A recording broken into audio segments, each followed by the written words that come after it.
Kalau kalian adalah bagian dari generasi yang seperti ini, generasi yang ringan tangan, generasi yang mudah banget menggerakkan jari-jari untuk meneruskan informasi tanpa merasa perlu untuk mengecek terlebih dahulu kebenarannya, faktanya, maka tidak heran kalau bangsa kita ini menjadi salah satu sasaran empuk info provokasi, hoax, fitnah.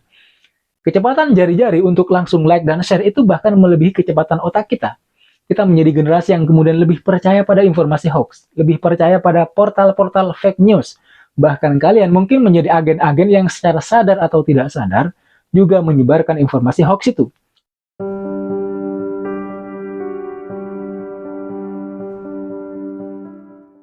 Oke, saya mau memperkenalkan diri dulu. Sebagaimana yang bisa kalian baca di nama channel ini, saya Latifianto. Saya seorang pengajar, juga seorang penulis. Saya adalah salah satu dosen di salah satu kampus swasta di Jawa Timur. Saya juga seorang penulis atau orang biasa yang berusaha untuk menulis. Ada beberapa buku yang sudah saya terbitkan. Yang pertama novel Batas Pasang Kasih tahun 2018, kemudian ada kumpulan cerpen Rumah Tanpa Tangga kira-kira tahun 2019. Ada juga novel Karang Cemara saya tulis dan saya terbitkan tahun 2021, dan yang terakhir tahun 2022 saya menerbitkan satu buku berjudul Buku Perempuan dan Realitas Virtual. Itu sebenarnya bukan buku terakhir karena nanti saya masih akan menulis dan akan menerbitkan buku-buku baru tentang pandangan-pandangan saya soal fenomena-fenomena sosial yang terjadi di sekitar saya. Nah, tentang apa-apa saja yang sudah saya bahas, gagasan ide-ide apa saja yang saya bahas dalam buku-buku yang saya informasikan tadi, kalian bisa baca buku-buku itu dengan cara ya menemukannya di beberapa toko buku terdekat, online bisa. Sekarang yang mudah adalah toko-toko online. Jadi kalian bisa mendapatkannya di sana dan bisa kalian baca mengenai gagasan-gagasan saya yang saya tuangkan di buku-buku yang tadi saya sebutkan. By the way, sebagai seorang pengajar, saya kerap menyisipkan beberapa informasi atau wawasan, tanggapan atau gagasan-gagasan saya soal fenomena-fenomena sosial yang terjadi belakangan ini.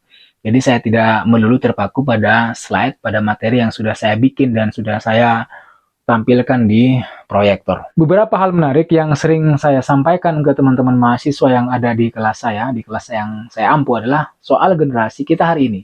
Ya kalian ya kita yang disebut sebagai generasi milenial, generasi Z. Yang sudah menjadi, menurut saya, menjadi bagian dari komunitas generasi daun kering. Generasi yang mudah dikumpulkan, berisik, dan mudah dibakar. Begitu mudah dikumpulkan, apalagi kalau sudah berkaitan dengan tokoh idola. Seperti daun kering, ya berisik saat dikumpulkan. Namanya juga daun kering, banyak omong, ringan tangan, dan kemudian mudah mengatakan sesuatu. Padahal belum tentu juga benar apa yang disampaikan itu. Hal kayak gini ini bisa kita lihat sejauh mana masyarakat kita gemar sekali atau lebih tepatnya sangat mudah untuk mengeluarkan komentar. Terutama di media sosial. Apa-apa dikomentarin, apa-apa dihujat. Paling mudah menilai dan mengatur hidup orang lain. Memang bisa dibilang netizen kita ini adalah netizen yang paling ramai terutama di media sosial, di dunia maya. Dalam data yang dikeluarkan oleh Semiokes.com pada tahun 2012, Jakarta disebut-sebut sebagai kota dengan jumlah tweet terbanyak di dunia. Itu baru Twitter, belum Instagram dan media sosial yang lain. Kalau kita tarik benang merahnya, data yang tadi saya bicarakan ini menunjukkan bahwa sebenarnya kita lebih banyak omong daripada membaca. Kita lebih banyak ngomong, kita lebih banyak berbicara daripada mendengarkan. Padahal kita diberikan 2 telinga dan 1 mulut.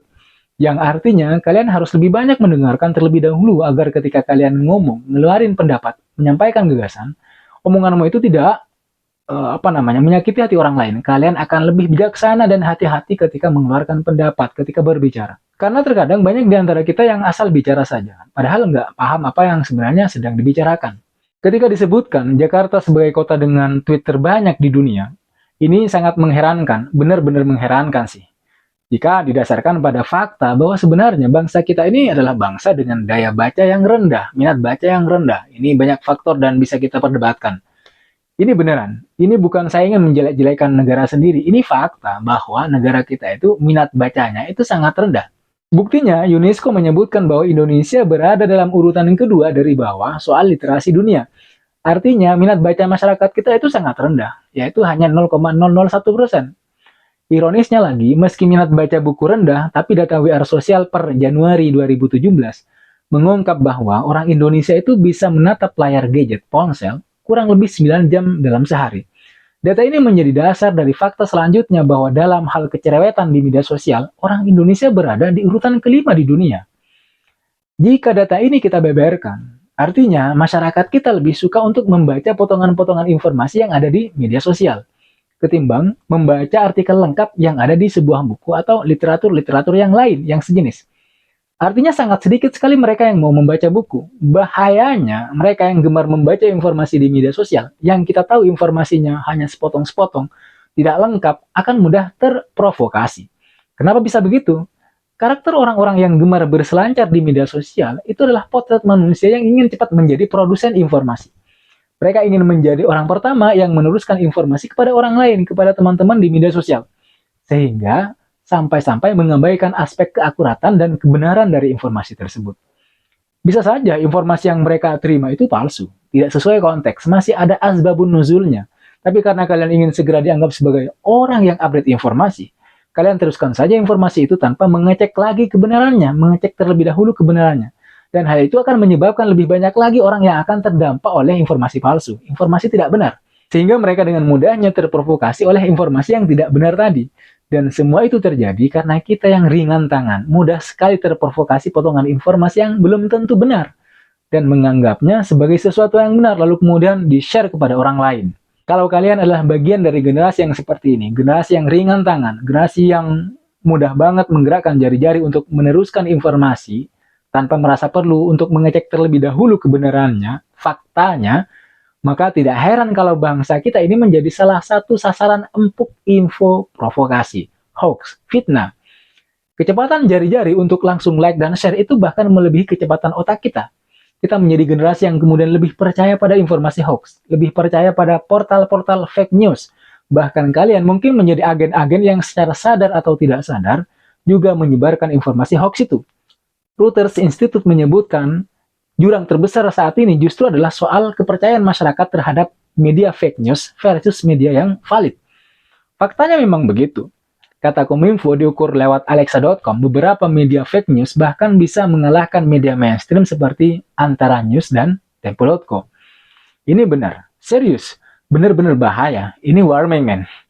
Masyarakat kita, jangankan yang awam, yang berpendidikan saja, yang sudah nyata-nyata pernah sekolah tinggi, masih percaya pada informasi yang belum jelas pangkal ujungnya, belum jelas sumbernya, kebenarannya. Dan parahnya menganggap informasi yang jelas-jelas hoax itu, yang jelas-jelas tidak benar, yang jelas-jelas hanya settingan untuk memperoleh simpati publik, dianggap sebagai kebenaran.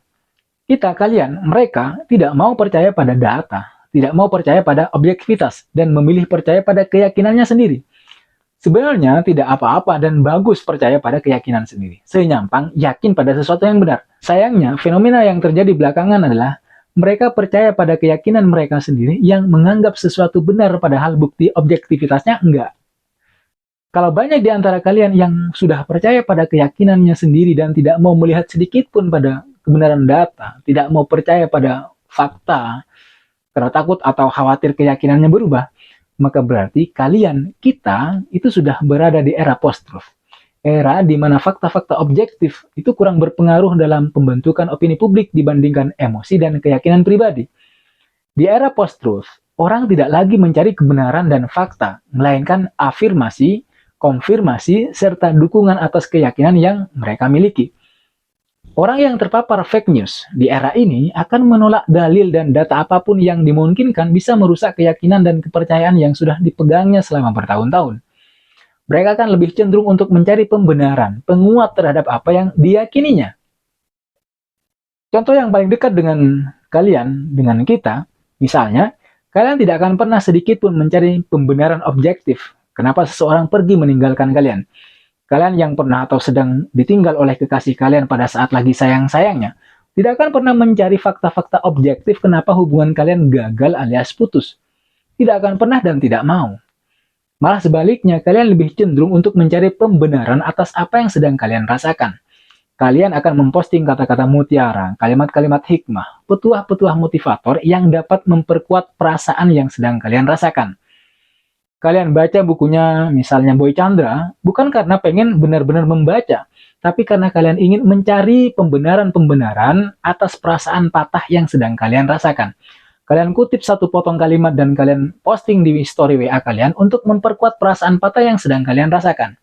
Kalian cari kalimat-kalimat rapuh dan mempostingnya karena kalian berpikir kalian sedang merasakan perasaan yang sama. Dan menurut kalian, apa yang tertulis di buku-buku yang membahas soal patah hati, itu sesuai dan mewakili sekali apa yang sedang kalian rasakan. Itulah cerminan orang-orang yang berada di era post-truth. Orang-orang yang tidak ingin disalahkan, orang-orang yang tidak ingin dipatahkan oleh data dan kebenaran objektif. Mereka percaya pada apa yang dianggapnya benar, yang mereka peroleh dari potongan-potongan informasi di media sosial, yang mereka peroleh dari potongan-potongan atau tontonan-tontonan yang ada di berbagai platform media sosial. Buruknya lagi, mereka tidak mau mencari informasi yang lebih lengkap, mereka tidak mau membaca, mereka tidak mau mencari. Mereka sudah merasa cukup dengan informasi-informasi parsial yang mereka peroleh, yang mereka sudah dapatkan.